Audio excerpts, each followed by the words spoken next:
అంత క్రితం కూడా స్వామివారికి శాసనాధికారంగా శ్రీ పాంచరాత్రాగమ శాస్త్ర ప్రకారం విధి విధానంగా ఇలా ఉండాలి అని శాసించి సాంప్రదాయాన్ని ప్రవేశపెట్టినారు.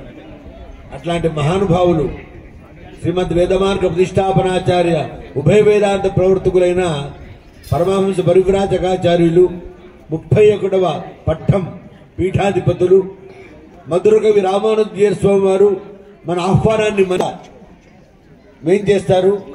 ఋత్విక్కులందరూ మన కుల ఆచార్యులు కాబట్టి, మన గురుదేవులు కాబట్టి, భక్తులు ఋత్విక్కులు అందరూ కూడా అక్కడ ఘనంగా వారికి స్వాగతం చెప్పాలి.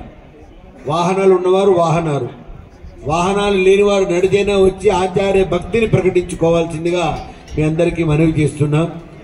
మీడియా ప్రతినిధులు కూడా ఆ సమయానికి అక్కడికి వేయించేసి కరెక్ట్గా 4 గంటలు 4-4:30 మధ్యలో వారు వేయించేస్తారు. విజయవాడ నుంచి వేయించేస్తున్నారు కాబట్టి ఒక 5-10 నిమిషాలు ముందే రావచ్చు, 5-10 నిమిషాలు కొంచెం లేట్ అయినా కావచ్చు. వారు వచ్చినప్పుడు మనం ఘన స్వాగతం చెప్పాల్సిన బాధ్యత మన పైన ఉంది. మన గురువులు మన దగ్గరికి వేయించేస్తున్నారు కాబట్టి మనందరం కూడా ఆచార్య భక్తిని మనం ప్రదర్శించుకోవడం కాదు, నటించడం కాదు, హృదయపూర్వకంగా వారికి ఘన స్వాగతం చెప్పాలి. అలాంటి సన్నివేశం జరగబోతుంది. వారు వచ్చిన తర్వాత మళ్ళీ యాగశాలలో 6 గంటలకి విష్ణు సహస్రనామం ప్రారంభం, 5 గంటలకే విష్ణు సహస్రనామం ప్రారంభమవుతుంది. ఆ తర్వాత హోమ విధులు కూడా ప్రారంభమవుతాయి. అన్ని కార్యక్రమాలు కూడా సాంప్రదాయ ప్రకారం కొనసాగుతాయి. భక్తులందరూ కూడా పాల్గొని తరించాల్సిందిగా తెలియజేస్తున్నాం.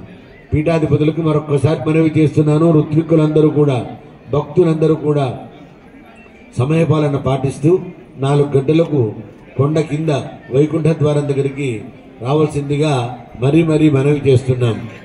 ఎవరు రారో వారికి ఆచార్య భక్తి లేనట్టుగా మేము గుర్తించాల్సి వస్తుంది. ఘనస్వాగతం చెప్పాలి.